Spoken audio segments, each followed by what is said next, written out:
thank you very much. It's an honor to have President Zelensky of Ukraine, and we've been working very hard, very close. So we've actually known each other for a long time. We've been dealing with each other for a long time, and very well. We had a little negotiation spat, but that worked out great. I think for both countries, I think for the world, actually, beyond both countries.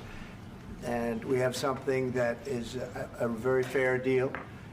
And we look forward to getting in and digging and working and getting some of the rare earth. But it means we're going to be inside, and it's a big commitment from the United States, and we appreciate working with you very much. And we will continue to do that. We have had some very good discussions with Russia. I spoke with President Putin, and we're going to try and bring this to a close. It's something that you want and that he wants. We have to negotiate a deal.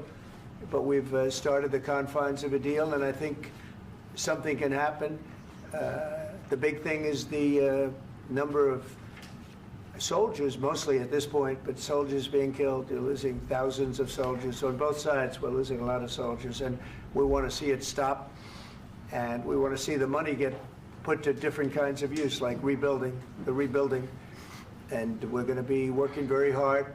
But we've had a lot of very good conversations. I will say until we came along, the Biden administration didn't speak to Russia whatsoever. They didn't speak to anybody. They just allowed this to continue. And I will say that, I'll say in front of you, you've heard me say it 1,000 times, if I were president, this war would have never happened. We would have had a deal negotiated for you without having to go through what you've gone through. But your soldiers have been unbelievably brave. We've given them great equipment, but somebody has to use the equipment. They've been unbelievably brave, and we give them great credit. This was supposed to be over very quickly, and here we are 3 years later. So I give tremendous credit to your generals and your soldiers and yourself in the sense that it's been very hard fighting, very tough fighting. They're great fighters. And you have to be very proud of them from that standpoint. But now we want to get it over with. It's enough, right? We want to get it over with. So it's an honor to have you here. Thank you very much for coming. We're going to sign the agreement at the conference in the East Room in a little while, right after lunch. And we'll be having lunch together. We're also discussing some other things. And we appreciate everybody being here. It's somewhat of an exciting moment, but the really exciting moment is when we when they stop the shooting and we end up with a deal. And I think we're fairly close to getting that, and an honor to have you. And please, I'd like to say something. Yeah, thank you so much, Mr. President. Thank you for the invitation. And really, I hope that this first document, will be a first step to real security guarantees for Ukraine, our people, our children. I really count on it. And of course, we count that America will not stop support. Really, for us, it's very important to support and to continue it. I want to discuss it with details further during our conversation, and of course, the infrastructure or security guarantees. Because for today, I understand what Europe is ready to do. And of course, I want to discuss with you what the United States will be ready to do. And I really count on your strong position to stop Putin. And you said that enough with the war. I think that is very important, Ben, to say these words to Putin at the very beginning of war, because he is a killer and terrorist. But I hope that together we can stop him. But for us, it's very important to, to save our country, our values, our freedom and democracy, and of course, no compromises with the killer about our territories, but it will be later. And of course, what I wanted, we spoke about it by phone with you, about the drones production. We have very good drones production. I think the best one in the world for today because of the war.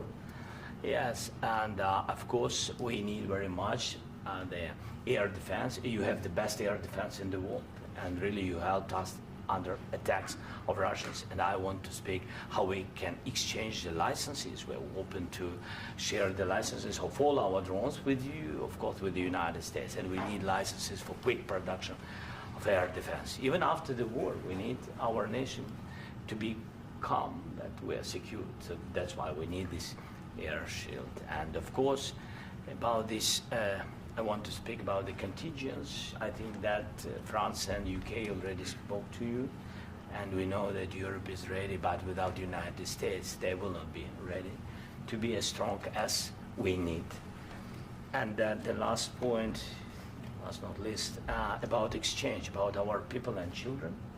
And you know that these crazy Russians, that they stolen 20,000 of children, Ukrainian children. They changed their names, they changed their families, relatives, and now they're in Russia. We want to bring them back, and really, it's a big dream, task, and goal for me, and our warriors. By the way, Mr. President, we released more than 4,000 warriors from Russian prison, but there are thousands more in the prison. I wanted to share with you some images. How it's just can I now? Yeah, please. One minute. Just you to understand in what circumstances, in what situation they are, and what the attitude of Russia to our prisoners. That guys, just you before and after. And you see before and after, just you to understand. Now thousands of such guys, ladies and men, there, and that, so they don't eat, they beat them, and they do a lot of bad things. So out of, even during the war, there are rules. Everybody knows there are rules during the war. So these guys, they don't have any rules. You see that 50, 60 kilograms left, and a lot of such things. And I didn't want to show you what the changes with images of children, because I will just share with you. And I mean, it's looking tragic. Yep, that's tough stuff. Yeah, I wanted very much to give you, and you see. Yeah. This is pastor, by the way. They stolen pastors because it's not Russian church. They stolen pastors and moved pastors to the prison. At the end of last year, we brought 3 pastors, and we could exchange them. And this is pastor, you see. Yeah, it's tough. Yeah. So I mean, this I wanted to show you, and this. So thank you very much. We want to get that ended, right? Yeah. Of course, we And want. I think we will. And We have to, of course. do you have any questions, please? Mr. President, thank you, Mr. President. With the, how much money is the U.S. going to put into the fund that is being created today, and how does this provide long-term security for Ukraine?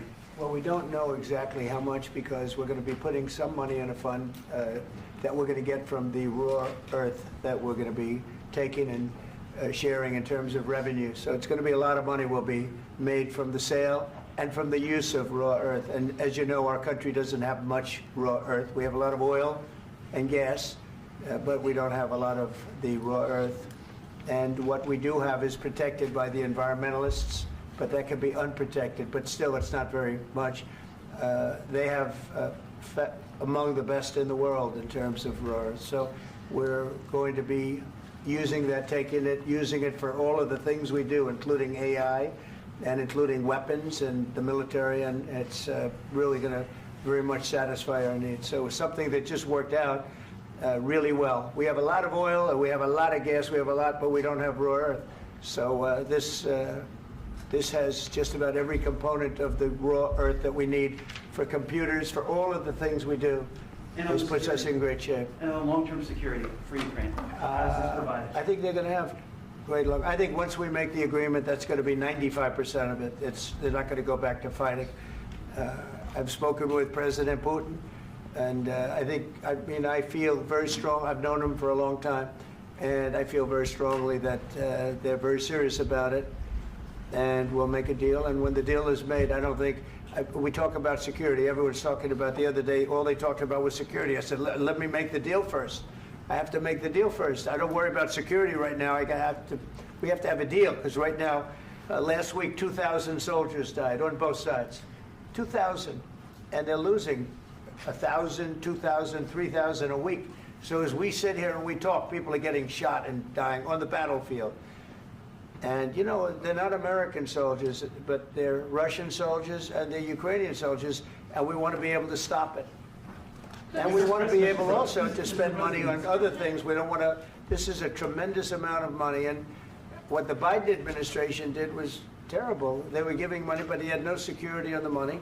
Europe, as you know, gave much less money, but they had security. It was in the form of a loan.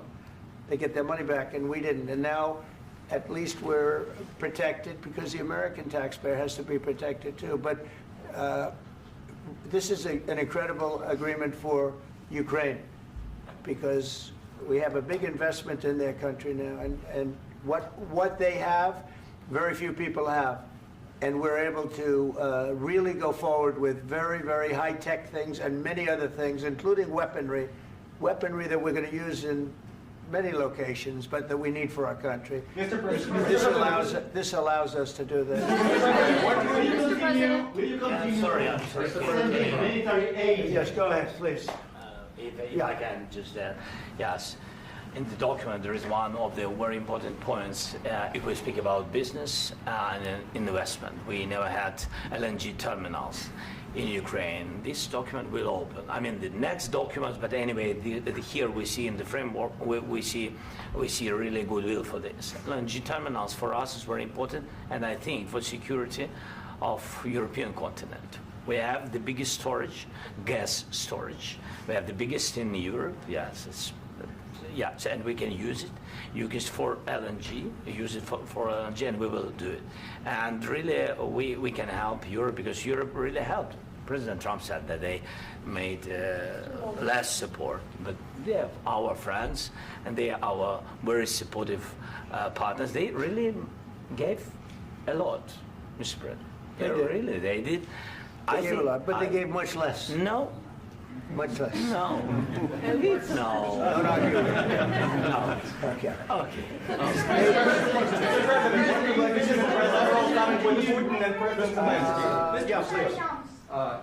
Mr. President Trump, you have repeatedly called the deal with Ukraine as a historical one. And as a President of the United States, you make historical decisions in other issues which affect America and other world. So what place in the world history do you want to take? And do you associate yourself with any famous historical figures? Yeah, I'd say George Washington, Abraham Lincoln. I would say I'm far superior to George Washington and Abraham Lincoln. Now, you know I'm only kidding, right? Because when I say that, the fake news is going to go wild. They're going to say he considers himself to be better than Washington. But you never know. You never know. I don't compare myself to anybody. I'm here to do a job. We've had a great 35 days or whatever it might be, a month, a little more than a month. We've accomplished tremendous amounts. Not only this would be a very great achievement if we could get the war stopped and get them back to normalization. I think that's going to happen. We've had very good talks on both sides, as you know. But I think we've done a very good job, just generally. If you look at all of the things we've done in 30 days, they're saying there's never been a opening for a president. The first month, there's never been a first month like we've had. And this is one of the very important things. This, to me, is one of the most important things because we have tremendous death taking place as we speak, and I don't want to have that. You know, think of the parents, whether they're in Russia or Ukraine, think of the parents of all these people being killed needlessly. They came to our territory. Should have never started. This would have, if I were president, this would have never started. Mr. President, will you continue sending military aid to Ukraine after the U.S. signs this agreement with Ukraine? Yeah, we're And going to be question continuing. to President Zelensky, do you feel like the U.S. is on your side, that President Trump is on your side at this moment? Right. What do you think? He wants to know, do you think that, sort of a stupid question. I guess we wouldn't be here if I wasn't. I think that the United States on our side from the very beginning of occupation, and I think that President Trump on our side, and of course, I'm sure that United States President will not stop support. This is crucial for us. It's important for us. Yes. And Putin, the president speaks about the people and the soldiers which are dying, but they came to our territory, they came to our land. They began this war, and they have to stop. And I think this is the question, with really the most important question. Can President Trump, I hope yes, with some other allies, to stop Putin, withdraw these enemies, our enemy, withdraw these troops from our land? And I think that you asked about the history, I think that if President, or when, he will stop Putin, if President Trump will bring peace to our country, I think he will be on this wall. We've had very, very good talks. What about military aid to Ukraine? President Zelensky just said that there will be no compromises with Vladimir Putin. I just wanted to ask both of you, firstly, are there compromises that you think that President Zelensky is going to have to make? And President Zelensky, is there anything that you might be thinking that you may be able to offer or bring to the table, for example, elections? Thank you. I think you're going to have to always make compromises. You can't do any deals without compromises. So certainly he's going to have to make some compromises, but hopefully they won't be as big as some people think you're going to have to make. That's all. That's all we can do. I'm here as an arbitrator, as a mediator to a certain extent between two parties that have been very hostile, to put it mildly. They've been very hostile. This has been a vicious war. This has been a vicious war. You know, it's a very level battlefield, and those bullets go out, and as I've said many times, we were talking about it with Pete, many times the only thing stopping those bullets is a human body. And in the case we're talking about, generally young human bodies are stopping a lot of bullets. It's dead level. That's why it's great farmland. It's great land. It's great farmland, but there's very little protection against the bullets that are being, and other things that are being shot. So all I can do is see if I can get everybody at the table and get an agreement. And I think we're going to end up with an agreement. Otherwise, I wouldn't probably be even here today. Mr. President, I've got two questions for you. You think ultimately your legacy will be the peacemaker and not the president that led this country into another war and ended foreign wars? And I've got a question. I hope it will. I mean, I hope I'm going to be remembered as a peacemaker. This would be a great thing if we could do this. I'm doing this to save lives more than anything else. Second is to save a lot of money, but I consider that to be far less important. So I hope I'm going to, thank you, Brian, for that question. It was a nice question. I hope I'll be known and recognized as a peacemaker. This would be a great thing to solve. This is a very dangerous situation. You know, this could lead to a third world war. This was headed in the wrong direction. If this election were lost, if we didn't win this election, and we won it by a lot, that was a mandate. We won every swing state. We won the popular vote by millions and millions of votes. We won everything. The districts, you look at the areas of red, take a look at a map. This was a big mandate, and this was one of the things. I said, we're going to get this thing settled. If we didn't win, I think this could have very well ended up in a third world war, and that would not have been a good situation. What was your second question? And my second question for President Zelensky, why don't you wear a suit? You're at the highest, why don't you wear a suit? You're at the highest level in this country's office, and you refuse to wear a suit. Just want to see if do you own a suit? Yeah, problems. A lot of Americans have problems with you not Really? respecting the dignity of this office. I will wear a costume after this war will finish. Okay. Yes, maybe one. Maybe something like this? Something like Yes, yours. sir. Yes. That'd be great. Maybe something better. I don't know. We will see. Maybe something cheaper than. Yeah. Thank you. Thank you. President Thank you. Trump. Thank you, President Trump. You said yesterday that you. Are you going to send more arms to Ukraine in case there's no peace? Yeah, we're going to have arms to Ukraine, yeah, sure. Hopefully I won't have to send very much, because hopefully we're going to have it finished. We're looking forward to finishing this quickly. We're not looking forward to sending a lot of arms. We're looking forward to getting the war finished so we can do other things. But we very much appreciate the agreement, because we needed what they had, and we're treating, you know, our country is now treated fairly. Biden didn't do that. He didn't know what the hell he was doing. This should have never happened. This should have never started. But you know, sure, the answer is yes, but hopefully we won't have to send much because I'm looking forward to getting it done quickly, very quickly. Does that mean you'll provide security guarantees, Mr. President? I don't want to talk about security yet because I want to get the deal done. You know, you fall into the same trap like everybody else. A million times you say it over and over.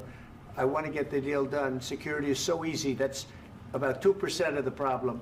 I'm not worried about security. I'm worried about getting the deal done. The security is the easy part. Security is very nice. Everybody stopped shooting. And now will Europe put people there? I know France is going to. I know the UK is going to. I know other countries are going to, and they happen to be right next door. We haven't committed, but we could conceivably. You know, we have security in a different form. We'll have workers there digging, taking the raw earth so that we can create a lot of great product in this country. So in that sense, you have something, but we haven't determined that yet. I will say, in speaking to France and in speaking to, and they were here, as you know, last week and just the other day, they have committed to a lot of security. I don't think you're going to need much security. I think once this deal gets done, it's over. Russia's not going to want to go back, and nobody's going to want to go back. When this deal ends, I really believe this deal is going to be over. Question? Yeah, please go ahead. Go ahead. Thank you. Mr. President, thank you. You had Mr. Macron and Keir Starmer at the White House this past week, both of whom praised your courage and conviction to lead the pathway towards peace. Yes. Part of that involved, though, re-engaging Russia in diplomatic relations, something that previous leaders lacked the conviction to do so. What gave you the moral courage and conviction to step forward and lead that? Well, I love this guy. Who are you with? One American News, sir. Well, that's why I like him. One American News does a great job. I like the question. I think it's a very good question. It's a pathway to peace. It's a pathway to getting something solved. And I feel that as the head of this country, I have an obligation to do that. Plus, you know, we're very much involved. We got involved. It's too bad we got involved because there should have been no involvement because there should have been no war.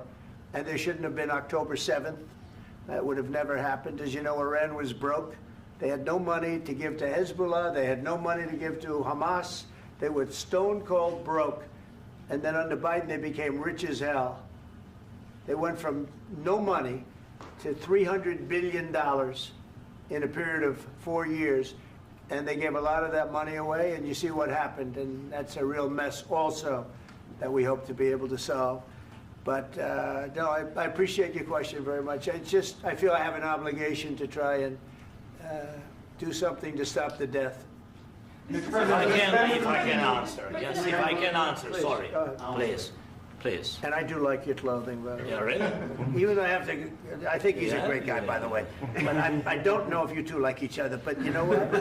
I think he's dressed. I think he's why? dressed I like beautifully. this guy. I don't know I think him. he's dressed beautifully. So I have more serious things than answer on such Yeah, sure, questions. that's I will okay. answer on more serious a good questions statement. if I can. That's good. Yeah. So please, about security guarantees and about just ceasefire.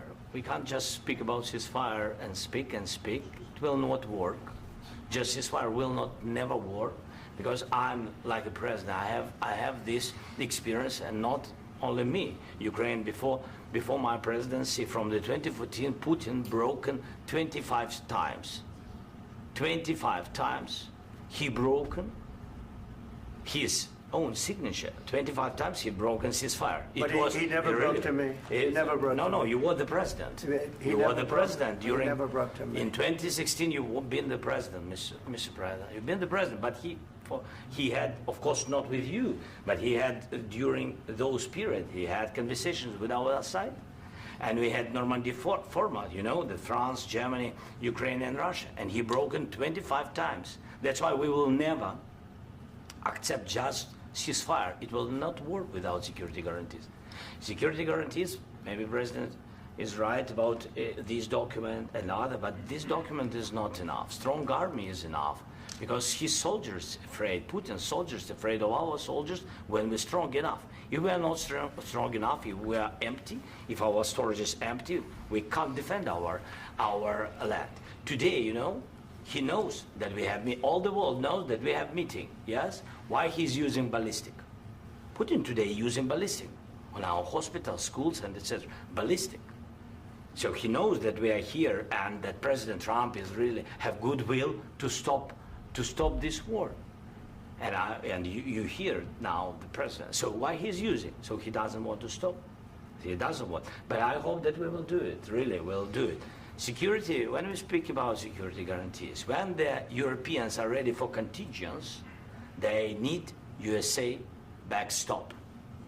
If there will not be United States, we will not never have any contingents, strong contingents from the Europeans, because they don't want to divide alliance connection between the United States as the main and strongest ally and Europeans. And this is crucial, this is important. That's what we want to speak about very much. This is very important. And air defense. So air defense, really, we have big deficit with all these systems, and we need to provide this. We need it very much. Otherwise, Putin will never stop, and will go further and further. He doesn't want. He hates us. You know, it's not about me. He hates Ukrainians. He thinks that we are not a nation. He thinks, and he shared these thoughts. I think maybe with your team also. I don't know, but with all the Europeans, in media, officially and not, he always said that there is no such country, such nation, such language, and such life like Ukrainian. No, he really doesn't respect all the Ukrainians, and he wants to destroy us. And you are right, Mr. President, that's 2%. This document, maybe other documents, it's a very good start, very good, but it will not enough to stop this person.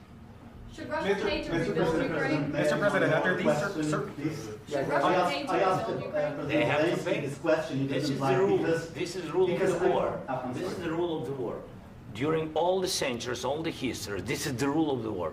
Who began, those pay. Do you agree, This is the President rule. Trump? Putin began this war. He has to pay all money for innovation. He has to pay. Of course, some Russian assets, what we have in Europe, about 300 billion, we can use them. We can use for innovation and buy military support from the United States also. We can do it, but it's not enough. It's not enough. President, under these circumstances, do you envision a trilateral summit with Because I want Putin to and know- President Zelensky? Wait 1 second.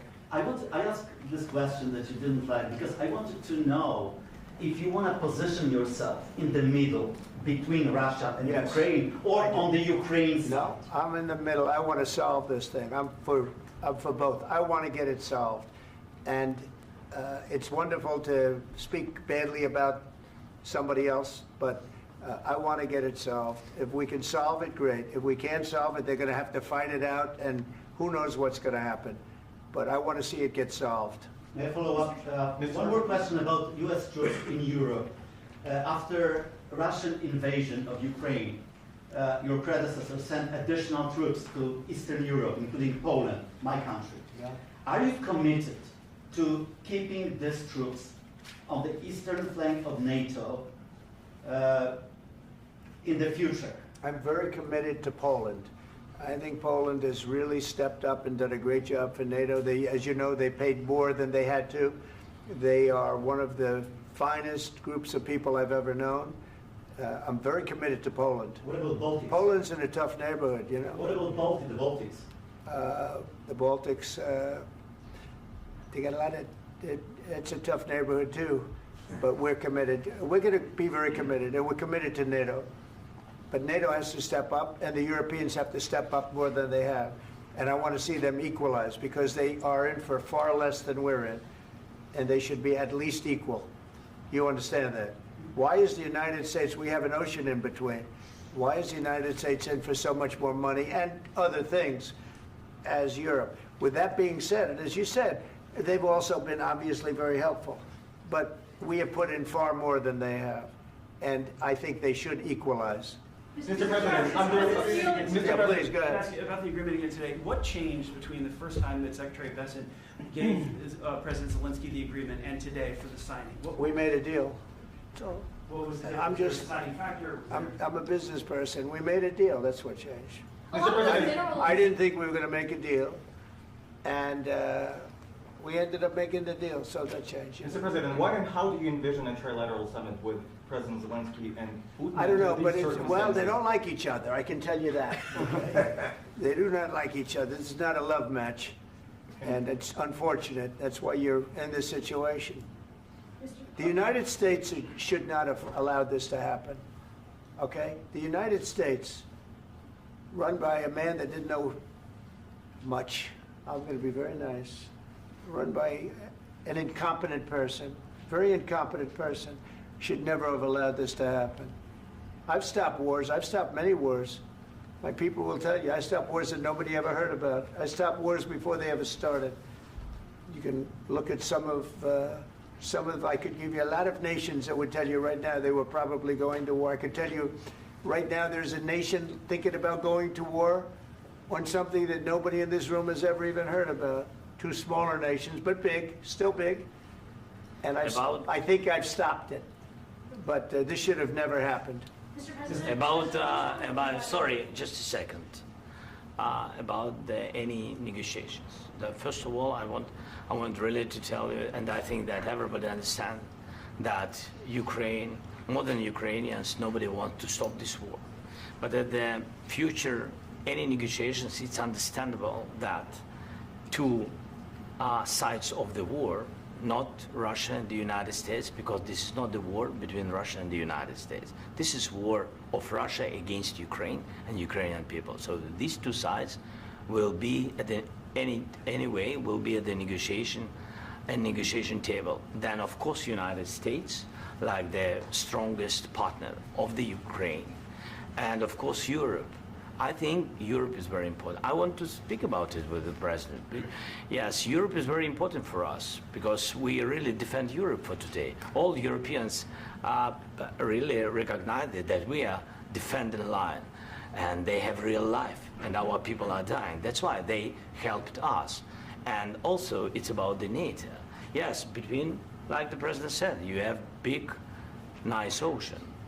Yes, between us. But if we will not stay, Russia will go further to Baltics and to Poland, by the way. But first to the Baltics. It's understandable for them because they've been in the USSR. You know, they've been one of the republics of the USSR, and Putin wants to bring them back to his empire. It's a fact. And when he will go there, if we will not stay, you will fight. Your American soldiers, it doesn't matter, do you have ocean or not, your soldiers will fight. Mr. President, would you be willing to visit Ukraine, maybe Kyiv or Odessa, which is known to be at the Riviera of the Black Sea? It was my question. I'm sorry. I don't want to talk about Odessa now. Let's not talk about Odessa. I want to talk about making a deal, getting peace. We don't have to talk about Odessa, but a lot of cities have been destroyed. A lot of cities that are not recognizable. There's not a building standing.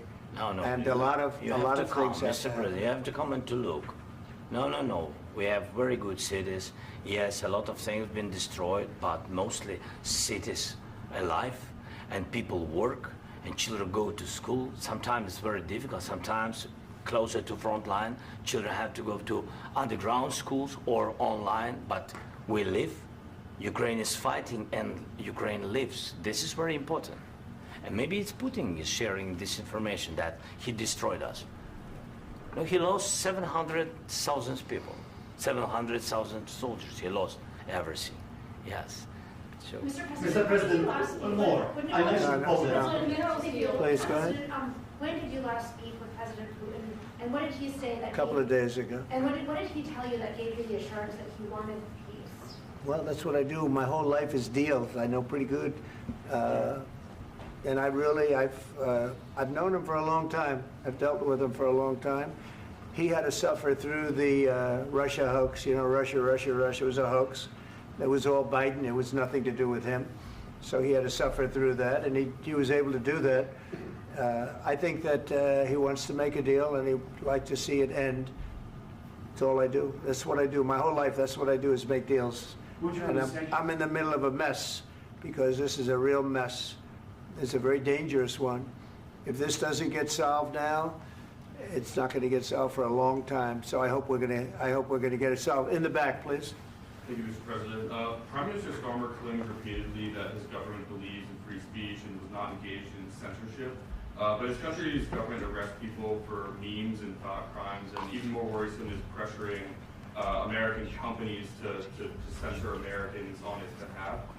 How can he be a reliable, trustworthy partner when he says things that are demonstrably false on such an important topic? Well, we actually spoke to him about that yesterday, and we thought they took it very, very much too far. JD was very strong on it. So was I. So was Marco. And we've been speaking to him about it. Marco, would you like to say something about that? Yeah, we have concerns, obviously, with the conduct of those, particularly as it impacts Americans. And there's real concern that American speech, which is online, could fall into the hands of British or any country's jurisdiction.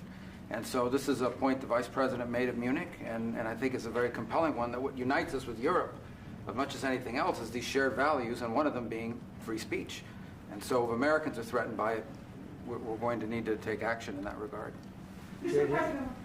It's actually a very important question. We spoke about this in detail with the Prime Minister, the Foreign Secretary, and others at lunch yesterday. And I know that Secretary of Commerce Lutnick followed up in private meetings last night. This is really important. We believe Americans have the right to speak their mind, even if we in this room disagree with them. They have the right to speak their mind in the public square, which is often online these days. And we're going to defend that right as it pertains to American companies and American citizens vigorously if we have to.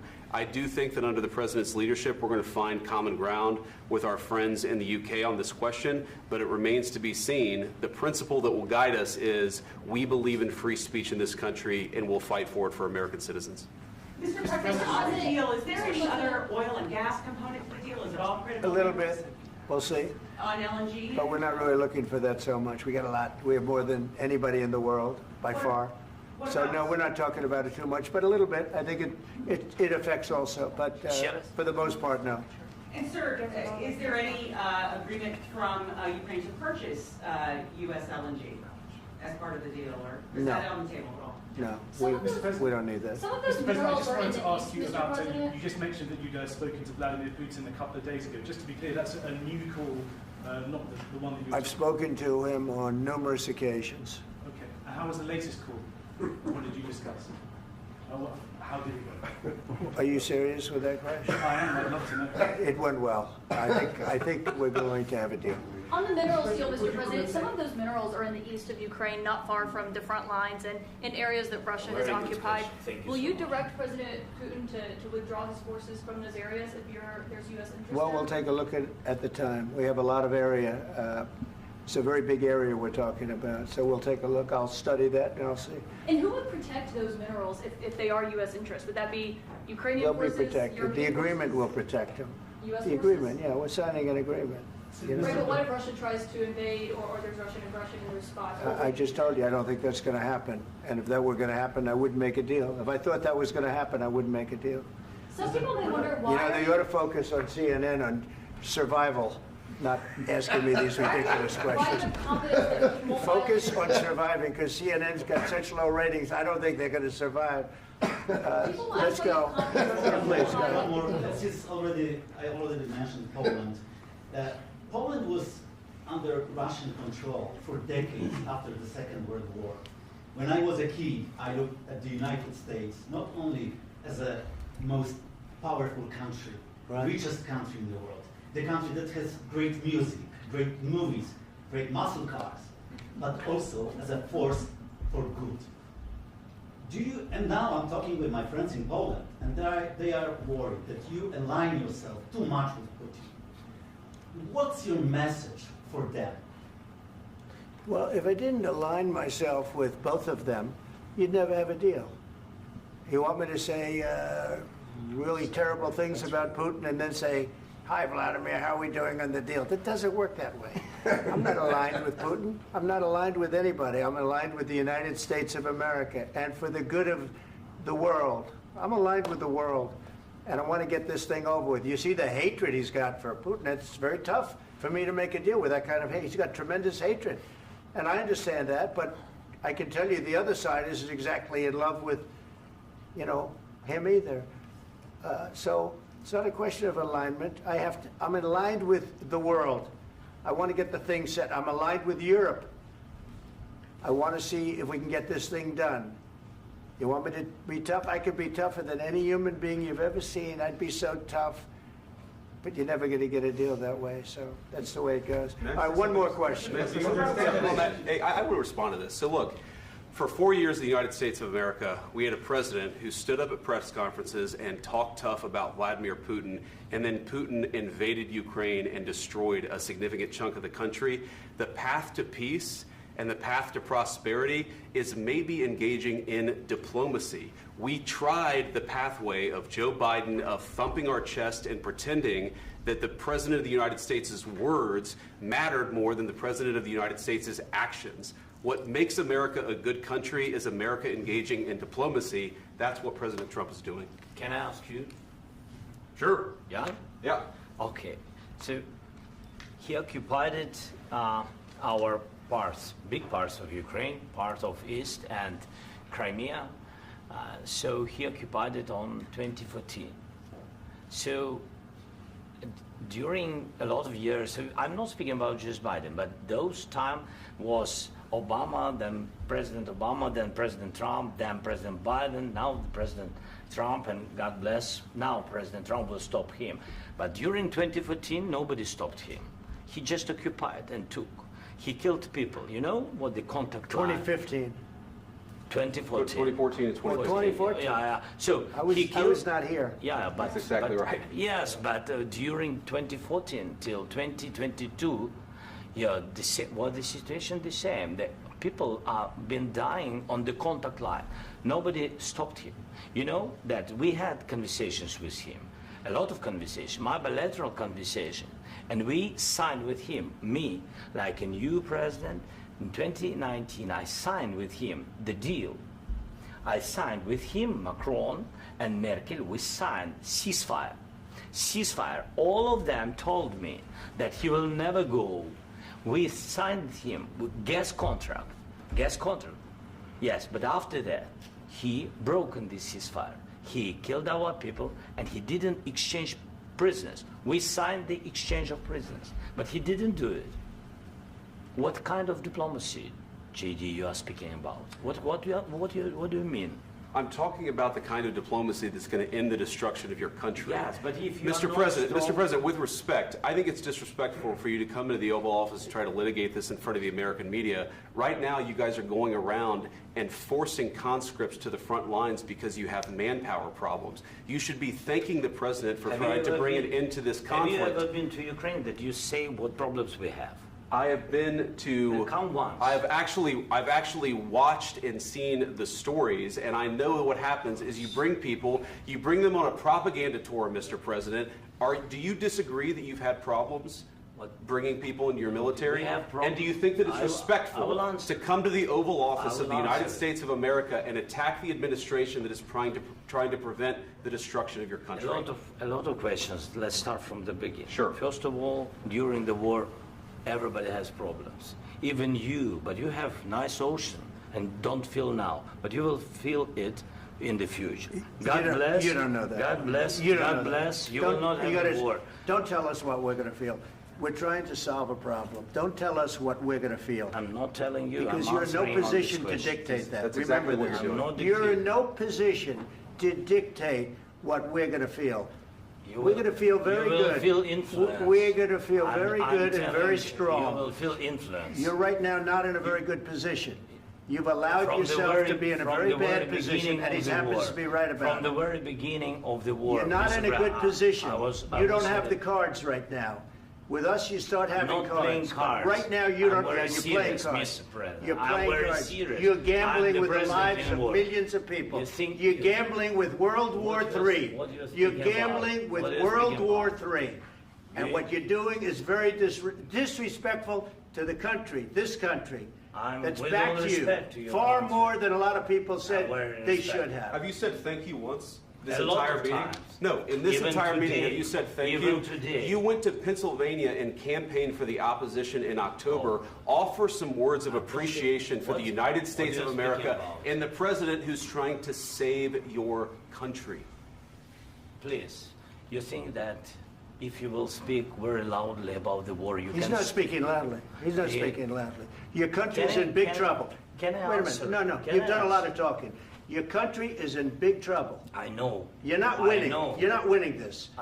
You have a damn good chance of coming out okay because of us. Mr. President, we are staying in our country, staying strong from the very beginning of the war. We've been alone, and we are thankful. I said thanks You haven't in been this alone. cabinet, You and haven't not been only alone. in this cabinet. We gave you, through I this said thank stupid you. president, $350 billion.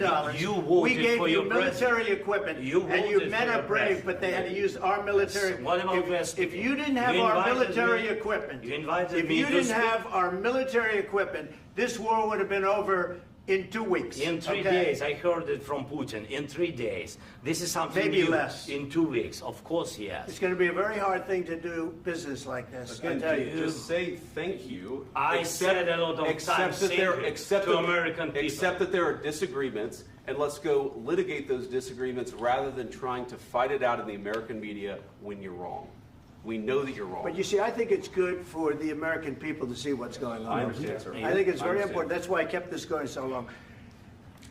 You have to be thankful. You don't have the I'm cards. thankful. You're buried there.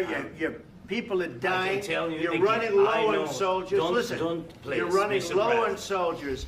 It would be a damn good thing. Mr. And then President. then you tell us, I don't want a ceasefire. I don't want a ceasefire. I want to go and I want this.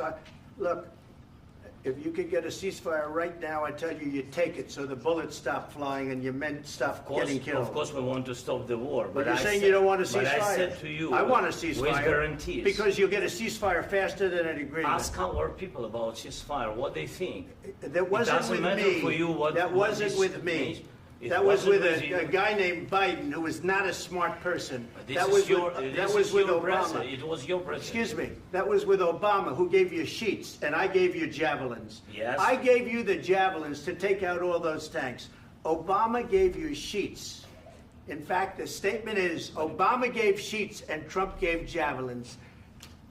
You got to be more thankful, because let me tell you, you don't have the cards. With us, you have the cards. But without us, you don't have any cards. One more question to Mr. Vice President. I'm sorry. It's going to be a tough deal to make, Um, because the attitudes have to change. What if Russia breaks ceasefire? What if Russia breaks peace talks? What do you do then? I understand that it's a heated conversation right now. What are you but saying? what She's if asking, what if Russia breaks the ceasefire? What if anything? What if a bomb drops on your head right now? But they have Okay? broken What if they ceasefire broke it? many I don't know. They broke it with Biden because Biden, they didn't respect him. They didn't respect Obama. They respect me. Let me tell you, Putin went through a hell of a lot with me. He went through a phony witch hunt where they used him and Russia. Russia. You ever hear of that deal? That was a phony Hunter Biden, Joe Biden scam. Hillary Clinton, Shifty Adam Schiff. It was a Democrat scam. And he had to go through that. And he did go through it. We didn't end up in a war. And he went through it. He was accused of all that stuff. He had nothing to do with it. It came out of Hunter Biden's bathroom. It came out of Hunter Biden's bedroom. It was disgusting. And then they said, oh, the laptop from hell was made by Russia. The 51 agents. The whole thing was a scam. And he had to put up with that. He was being accused of all that stuff. All I can say is this. He might have broken deals with Obama and Bush, and he might have broken them with Biden. He did, maybe. Maybe he didn't. I don't know what happened. But he didn't break them with me. He wants to make a deal. I don't know if you can make a deal. The problem is, I've empowered you to be a tough guy. And I don't think you'd be a tough guy without the United States. And your people are very brave. But you're either going to make a deal or we're out. And if we're out, you'll fight it out. I don't think it's going to be pretty, but you'll fight it out. But you don't have the cards. But once we sign that deal, you're in a much better position. But you're not acting at all thankful. And that's not a nice thing. I'll be honest, that's not a nice thing. All right, I think we've seen enough. What do you think? Huh? This is going to be great television, I will say that. All right. We'll see what we can do about putting it together. Thanks. I need the back of We'll see. I don't know. All right, guys, come on. Wait. Hey, guys, come Come on.